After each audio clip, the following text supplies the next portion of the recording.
Hello guys, welcome to another episode of OCC, where we play Minecraft without leaving the house using our dear friend Harkness.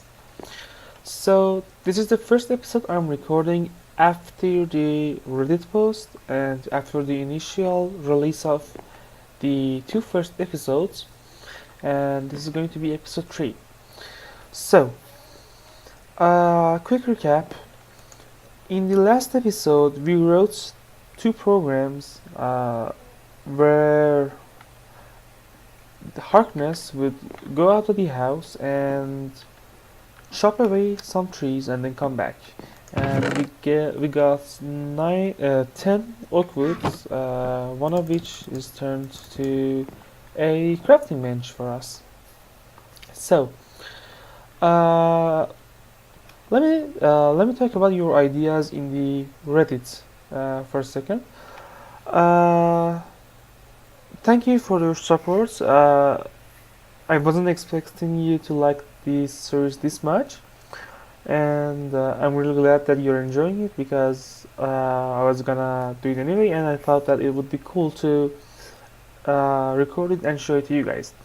So, one of the users, I think a stone called Carol, yeah, suggested that we go in spectator mode like this.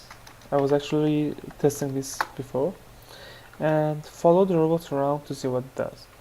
I think this is a pretty neat idea, but I don't want to do it too much, and I don't want to do it now. Perhaps later when we are going to write much more complex programs. Oops.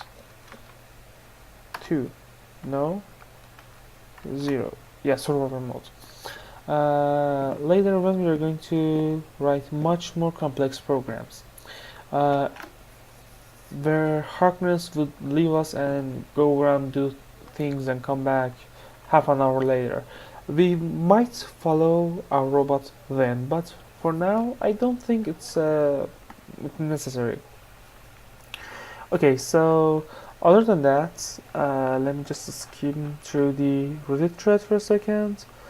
So, a lot of you guys were concerned that if we expand the house and make Harkness bring us resources, we are just gonna end up with a lots of farms inside the house. I will not do that. So there are no rules against it in the rule books. You can do that, but I'm not gonna do that. I think it is going to be more fun if we do it this way. I mean, if we don't touch anything at all. I didn't add a crafting card to the robot because it would be too OP in my opinion for starting robots. As of now, it has lots of upgrades, and then it would be much more. But maybe our first robots will have that upgrade. Our first robot that we're going to create after Harkness, because we are going to create a lot of different robots. Harkness is going to be only one of them. Okay, so yeah, let's talk about the structures of our code.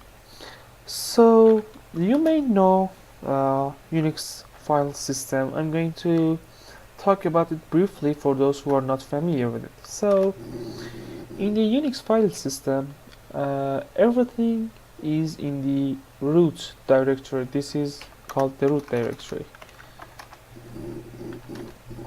and there are a couple of different directories. There's a binary directories, devices, home directory, libraries, temporary, boot, configs, and mount, and of course the user directory.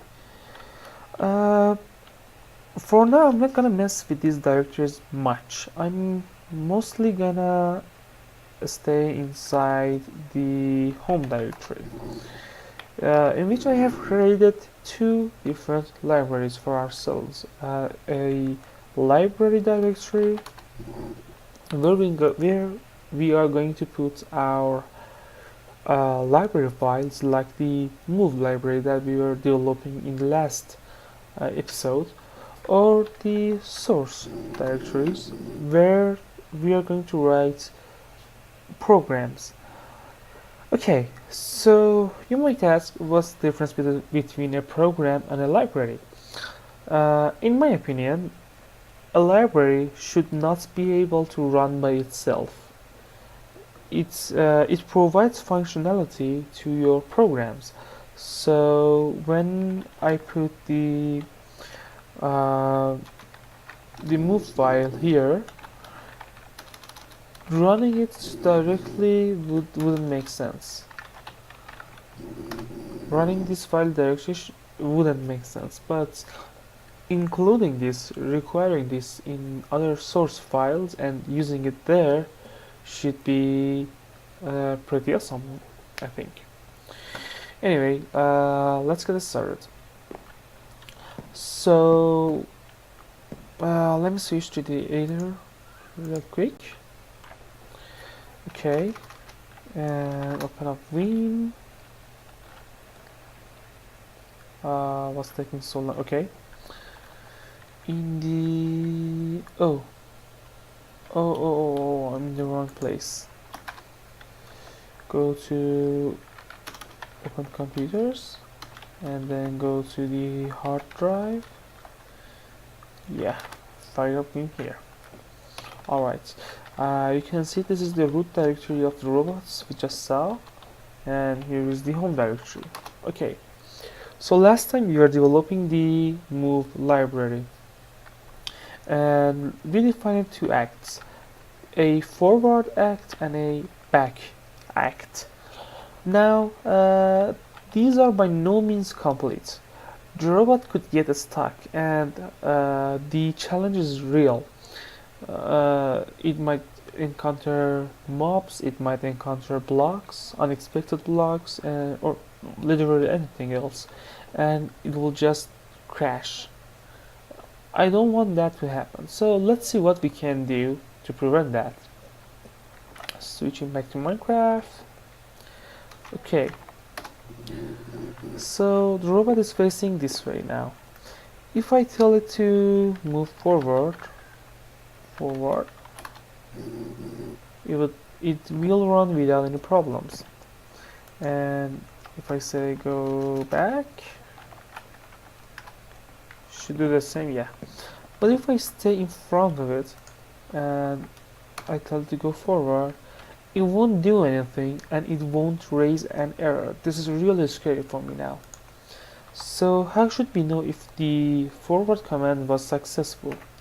Let's see what it returns. The first argument, the first return value, the first return value is nil. So it's telling me that there has been a problem. If the path is not blocked, it will return true, but if it is, it will return nil. Now, when the robot returns nil, there is a second return value explaining what went wrong. In this case, it is telling us that there was an entity in front of it, the entity being the player, me. And in this case, it is telling us that there was a solid block behind it. Okay, so let's see if we can handle these situations. Switching back to the editor. So there were two arguments, a status and a reason. I'm going to define them and assign them status and reason equal to robot forward. Let's write the forward program for now, and if it worked, we will then complete the back as well. So if not status, then so if the status was nil, what do we want to do? Well, there could be two reasons. First, it might be because the reason is entity, right? Yeah. Then else if it might be solid, and yeah. So if it was entity, I'm just gonna print for now. Print entity in contract. And if it was solid, print solid block. Okay. Now let's try. What is the test program again? A forward and a backward act. Okay. Run test. Entity and contract. That's because I'm standing right here. And if I put a block in front of it, it should give me solid block. Perfect. So now how are we going to handle these errors? In my opinion, the library itself should not decide what to be done. It should ask your program to decide for it. I mean, using a callback function.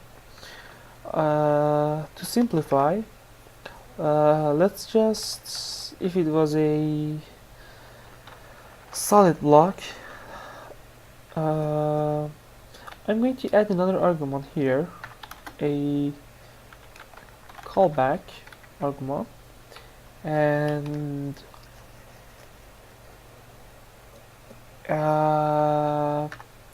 okay, this is going to be a little hard. If it was a solid block, then robot that what was the command? Robot that use, I think. And if it was an entity, just try again, perhaps move that act,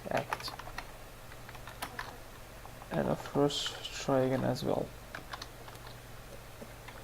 I know that this is going to be troublesome because we might run into a Stack Overflow because of recursively calling the same function, and we will handle that in a moment. Let's just see how this works.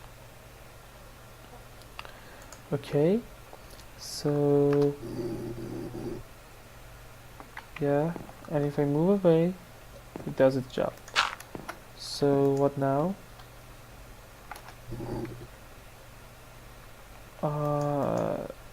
Solid block. What was the command for breaking things again? Let's check real quick. We used it in the outs as well. Swing, yeah, swing. So not use, swing. Okay.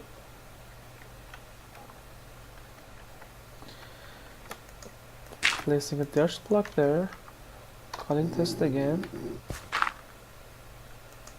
Yeah, you see it's encountered a solid block, it broke it. Okay, perfect. So our algorithm kinda works, but there's still a ton of things to be done about it. Let me improve the code and I'll be back with you. Alright, so I made a few changes to the library code and to our test program. Let's see what I've done.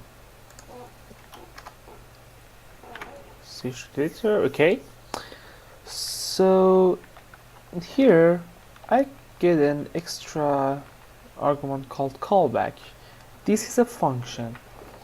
I mean, when calling move that act, you have to give it a callback.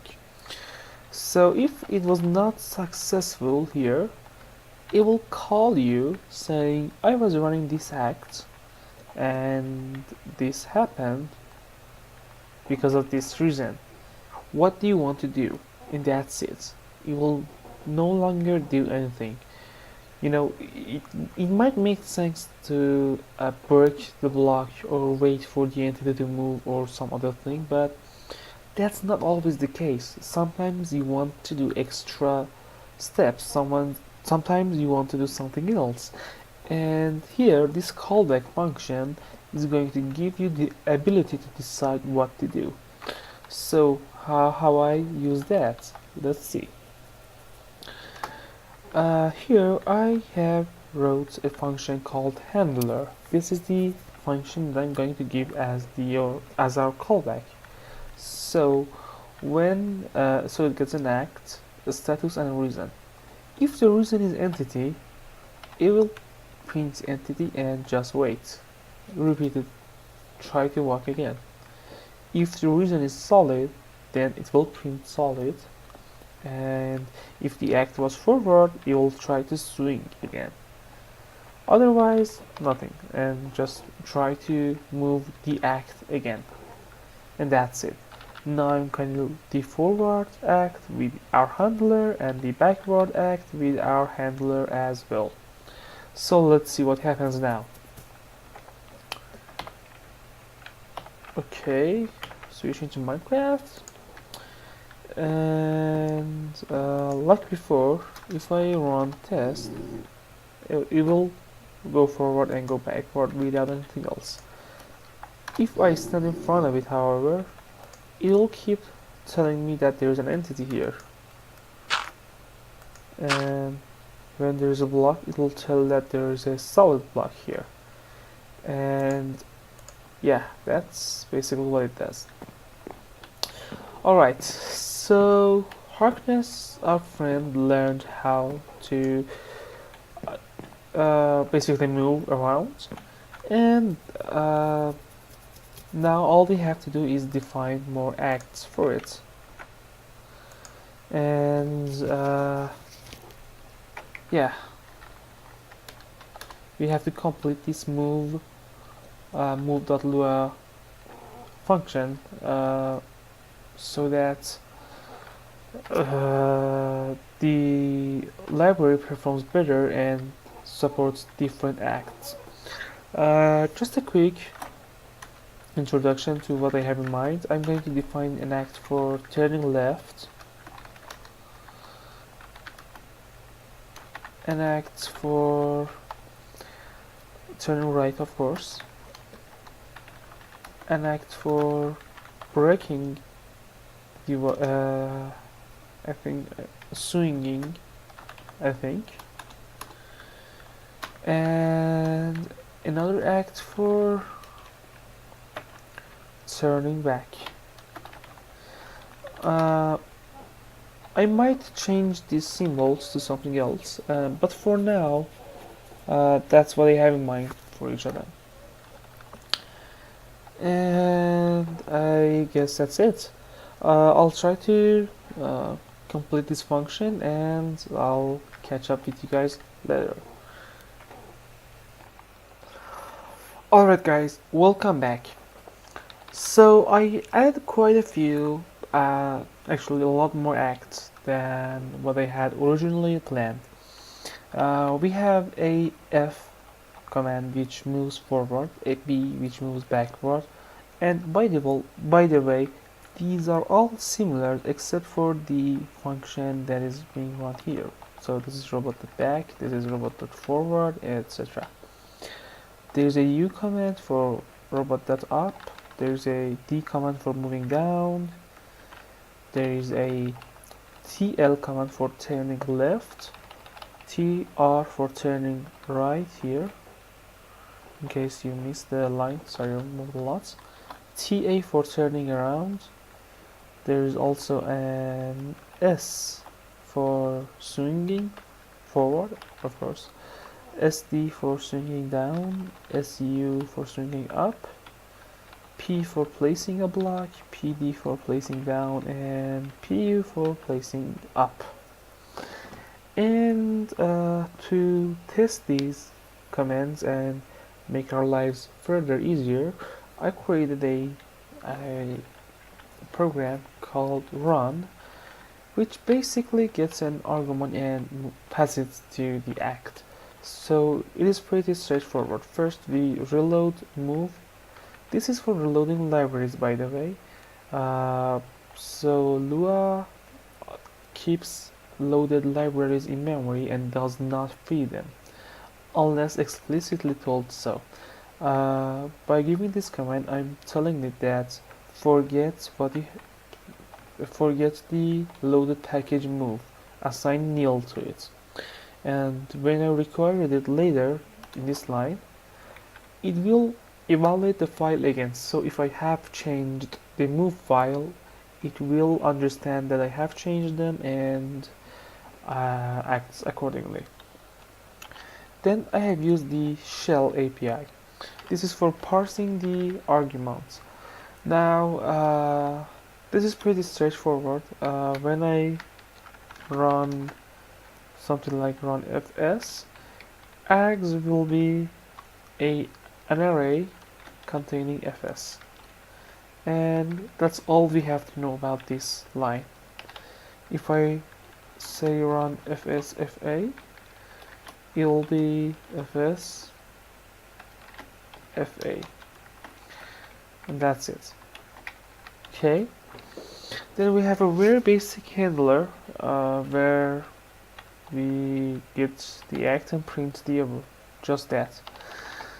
And then we have the act, which runs the first arguments only. Let's actually improve that. Let's run all of the arguments. So run, I think we say I here, I'm not sure. Let's test it out. Okay. So, oh thank god the running stopped.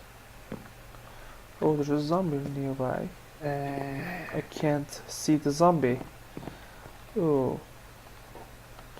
Okay, let's test it. So if I say run forward, attempt to call a table value. What is the problem here, man?